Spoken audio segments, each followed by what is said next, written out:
Thank you for inviting also a northern port to this Greenport Congress. I'm representing Hamburg. I'm the terminal operator in Hamburg. Hamburg has decided to become a sustainable port 2-3 years ago already, and we have invested a lot. And we have invested a lot in shore power, not in LNG. Well, we are doing LNG as well, but you will see in my presentation what we are doing. Hamburg, we are mainly a turnaround port. We do have 900,000 passengers. We have 95% are turnaround calls, just 5% are transit calls. We do have 3 terminals, as you will see. We are a very affluent city. We do have a very long mercantile tradition. We have, it's really a port for more than 800 years. So the port is really integrated in the city, as you will see on this slide. Actually, you will see it as well. So I've been asked to speak about environmental issues, and always the question is, who is responsible for doing this? Is it the cruise lines because they are bringing the ships to our port and their ships are not clean? Or is it also the port? And I think that if there is one single industry which is very much sensitive to this topic, it's the cruise industry. And we know that 82% of the ships that are built now are equipped with air emission reduction technology. We also know that 43% of the ships that already exist, the cruise ships, do have exhaust class cleaning systems. So they are really trying to do a lot. So I think it's normal that when they do something, that we as a port need to be able to give them the ability to use this technology, if it's shore power, if it's LNG or whatever. So this is what we decided in the Port of Hamburg. If we look at, if we look at the history of ports, and if we look at the history of the ports in Europe, we know that they are nestled very in very near urban areas with a lot of population. And this is because, of course, shipping historically was in the first ways of transporting goods, and the cities were built around the ports. So when the shipping industry started getting even denser and even more ships were coming in, the cities started to push the ports outside. So we see the cargo areas going outside the ports, and which has remained was the ferry area and the cruise industry, which remained near to the cities. And that is one of the reasons why our industry is so much blamed, because this is the first that you see, because the cargo is not anymore in the port. If I look at my port, I am just 2.4% of the port. I mean, all the other traffic is traffic, all other traffic is cargo traffic. However, we are, as a cruise industry, and we as the terminal operators, we are blamed. We are the bad ones.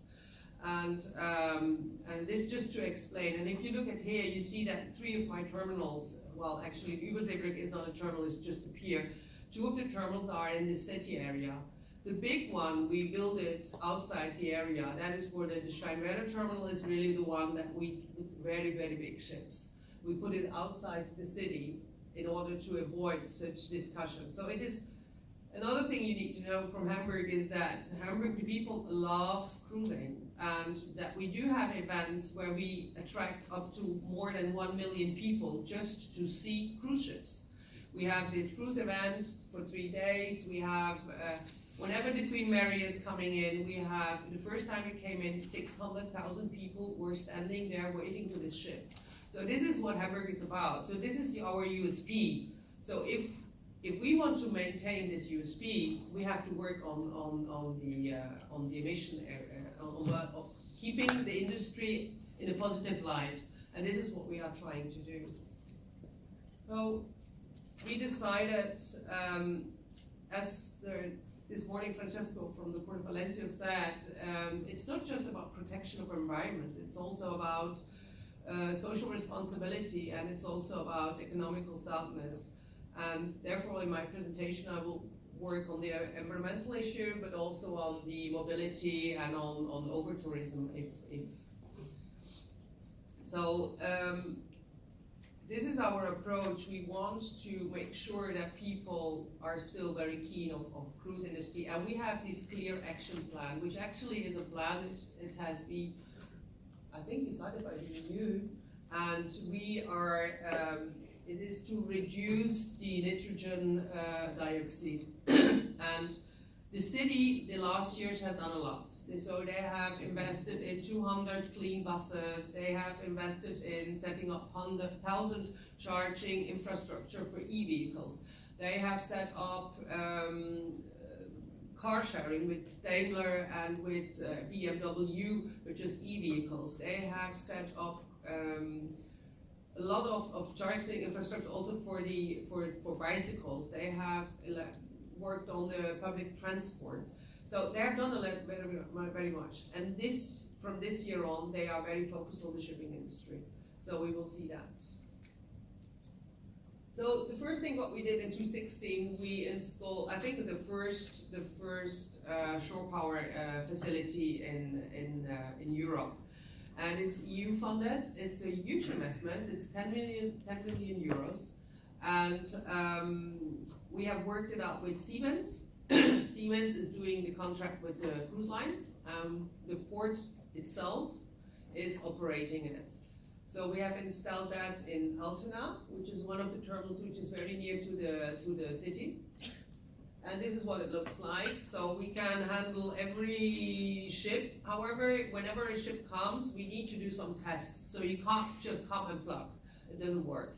So for Ideasol, for instance, we have done during 1 year tests. At the moment, we are doing tests with Europa 2 from Hapag-Lloyd.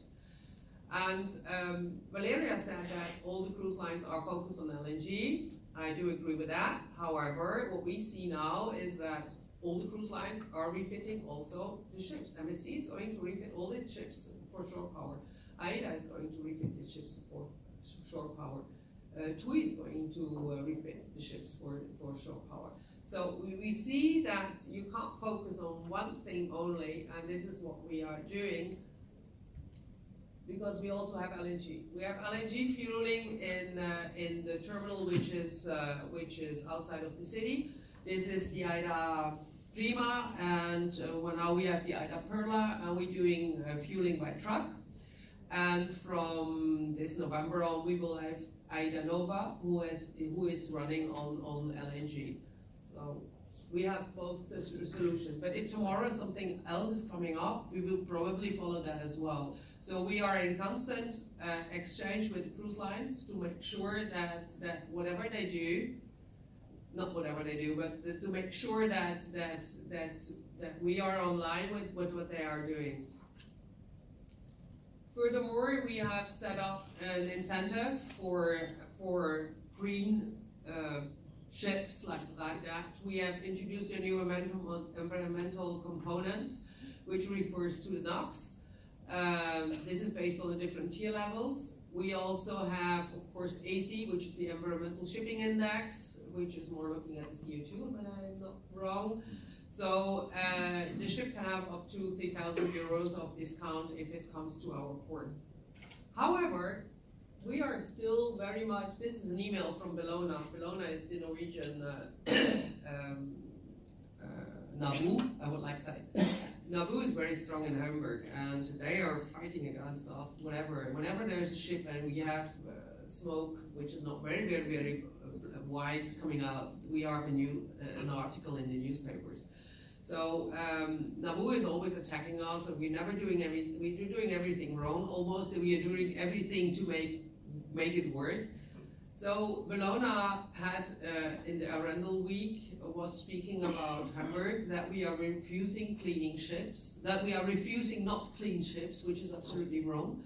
So I took my pen and I wrote to Frederick Hauge, and I told him that we are doing a lot, but we are not refusing any ships. And it's not true that all just the ugly ships are going to Norway, because whenever you call Hamburg, you can go from my place to Norway. So I told them that, and we got his answer that actually that was wrong, that was a mistake, and that he was looking at us as an example, and he was congratulating me for whatever is the truth. But so we are in very, very strict, close contact with NABU and with the different politicians to make sure that they are aware of what we are doing. I spoke about the Clean Air Plan. So this is what is focused this year for the city. The city has decided to focus on the port, and they are going to install 11 external energy supply facilities for container vessels by 2025. And we will have also 3 shore power installations for the cruise vessels. Our aim is to reduce by 1,160 tons of CO2 by 2025.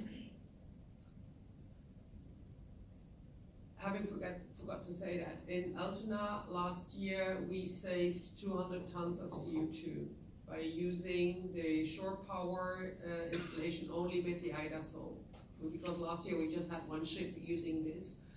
With the LNG together and the shore power, we have 30% of our ships that are delivering, that are bunkering, or that when they are in the port are having alternative energy supply. So these are the pictures that we don't have yet, and we do not want to have that. These are pictures from, I think, Venice or from different ports which are suffering from over-tourism. However, having said that, once again, in Venice, I think you have 33 million tourists, and you have just 1.3 million cruise guests. However, the cruise guests are the ones that are blamed. The same we have in Amsterdam. In Amsterdam, I don't remember how much, 6 million, I think, and they have just 300,000 cruise guests. However, it's the fault of the cruise industry. So the perspective is not always right. So I'm clearly at my end. So what are we working as well? We are trying, of course, to make sure what we see in the north is that, of course, there are ports that are limiting cruise ships or limiting the sizes. We in Hamburg, we are investing in cruise industry. I think in Norway you have the EPI, which is the Environmental Port Index. We have the Environmental Shipping Index. So this is what the ports are doing.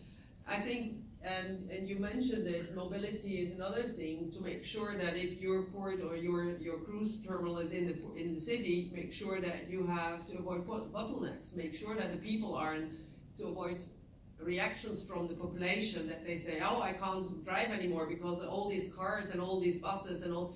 Make sure that you have a traffic flow which does not hinder the normal traffic flow. Make sure that you have smooth connections with the airports and with the central stations, and try to avoid the city center. And I think we need to discuss all this with the local stakeholders. It's fundamental to tell what we know about our industry to the population and to the politics and to all the stakeholders who are involved in our port, and to undertake actions. What we probably will do is that we are inviting everyone, the cruise lines, NABU, everyone who wants to do, and to make a big exhibition about wandering, as an exhibition that will start in my terminal, then we'll go to the town hall, and to go all over, and to show them to people what are the cruise lines doing, what are the ports doing. NABU can say whatever they want to tell the people, listen guys, we are not only the bad ones. We are trying, we have maybe not reached our goal yet, but we are investing a lot and we are doing a lot. And Hamburg still loves its tourists. Thank you.